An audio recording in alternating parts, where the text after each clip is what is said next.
on va voir ici donc trois commandes. La commande boundary et la commande xline et la commande array. Donc si je commence avec la commande boundary, donc comme son nom l'indique, boundary va nous aider à définir une frontière à l'intérieur d'un élément qui nous semble relativement compliqué. Donc pour mieux expliquer, je vais dessiner ici un rectangle de mon côté, comme ça. Je vais mettre dans le layer 0 avant de dessiner. Donc voilà, le rectangle, je mets 0 et donc je vais dessiner des choses comme ça. Donc c'est vraiment très aléatoire. Je vais prendre copy pour ce rectangle là. Je vais le mettre comme ça, comme ça, comme ça. Voilà. Euh, et voilà, je vais mettre aussi un cercle. Donc ce qui est intéressant avec boundary, ça va nous permettre de relativement prendre la frontière. Il détecte un endroit qui est fermé et il prend la frontière.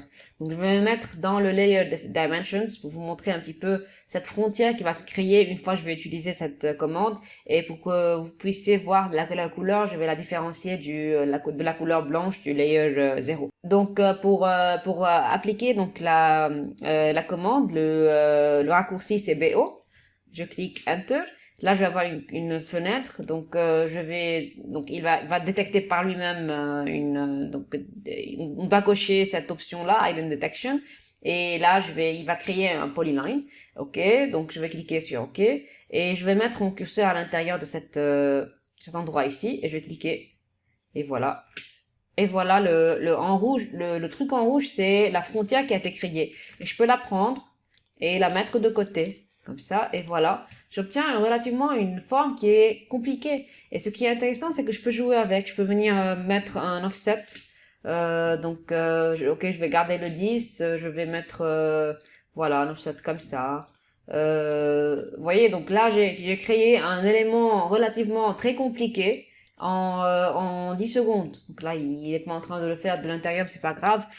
L'idée est là. Voilà, comme ça, encore une fois. Voilà.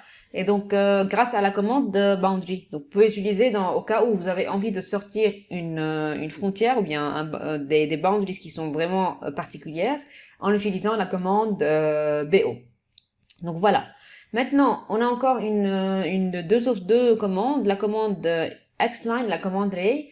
Donc xline, c'est pas une ligne qui est normale, c'est une ligne qui s'étend à l'infini dans notre fichier AutoCAD. Ça veut dire que si je viens utiliser le zoom enter, all enter, ok, je vais avoir tout ça comme ça, donc dans la même fenêtre.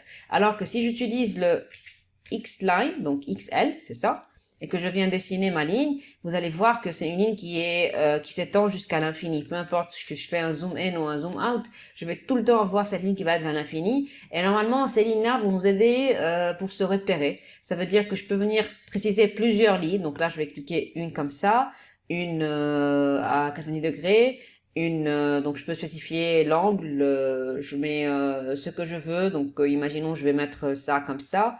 Si j'essaye ici, 45, comme ça. Donc, je fais ce que je veux. Je spécifie des lignes comme ça. Et puis, ce sont des lignes qui s'appellent les X-lines, qui s'étendent vers l'infini. Voilà, je fais un zoom out et puis j'ai toujours ces X-lines qui apparaissent. Si je sélectionne ma ligne, je clique sur Properties, vous allez voir que la propriété ici, c'est un X-line. Maintenant, si je viens et que je fais un trim, ça veut dire je vais cliquer sur TR, je vais prendre cette ligne-là et puis je vais enlever cette partie-là. Je vais garder uniquement cette partie-là de la ligne. Maintenant, si je clique sur cette ligne-là et je clique sur le bouton droit Properties, vous allez voir que maintenant, cette ligne-là s'appelle un ray. Ça veut dire que la différence entre celle-là et celle d'avant, c'est que celle d'avant, elle s'étendait à l'infini des deux côtés, alors que ray, c'est maintenant une ligne qui s'étend, donc d'un côté, elle s'arrête, et de l'autre côté, elle s'étend vers l'infini. C'est ça la différence. Alors que maintenant, si je viens et je mets une ligne comme ça, je vais venir utiliser aussi trim, tr, enter, enter, je vais enlever cette partie, il me reste encore uniquement cette partie de ma X-line que j'avais déjà créée. Si je clique là-dessus et je fais un bouton droit, clique sur Properties, je vois maintenant que cette ligne s'est transformée en line. Donc elle n'est plus un ray, elle n'est plus une X-line. Donc voilà, je passe de X-line à ray à line. Et au cas où j'ai envie de créer une ligne qui n'est pas un X-line ni une ligne, mais qui est plutôt un ray pour un repère par exemple, je peux utiliser la commande RAY tout simplement. Donc RAY et puis ça me permet donc specify start point là où je commence, je m'étends à droite ou à gauche et donc comme ça veut dire que toute cette ligne-là depuis la droite, elle est maintenant infinie. Alors que depuis la gauche, je n'ai rien parce que j'avais commencé par là. Si je viens sélectionner ma ligne, bouton droit, Properties, vous allez voir que c'est un array. Voilà. Donc voilà pour les X-line array. Donc si je récapitule ce qu'on a vu dans cette leçon, on a vu que on peut utiliser la commande boundary pour spécifier une frontière qui est relativement compliquée et comment en cliquant sur BO qui est le raccourci de la commande boundary, on fait sortir notre boundary, on peut faire ce qu'on veut avec. Donc c'est vraiment très pratique au cas où on a une frontière qui est relativement compliquée. Après, on a vu la commande xline, c'est une ligne mais qui s'étend vers l'infini, elle n'a pas de limite. Si je veux la rendre avec une limite d'un côté seulement, ça sera une ligne qui est appelée ray. Elle est limitée d'un côté et puis de l'autre côté elle est infinie. Au cas où je viens et puis je la coupe encore, donc elle se transformera à ce moment-là en une ligne normale. Et d'ailleurs, vous pouvez contrôler ceci en cliquant sur le bouton droit de votre ligne et cliquer sur Properties après.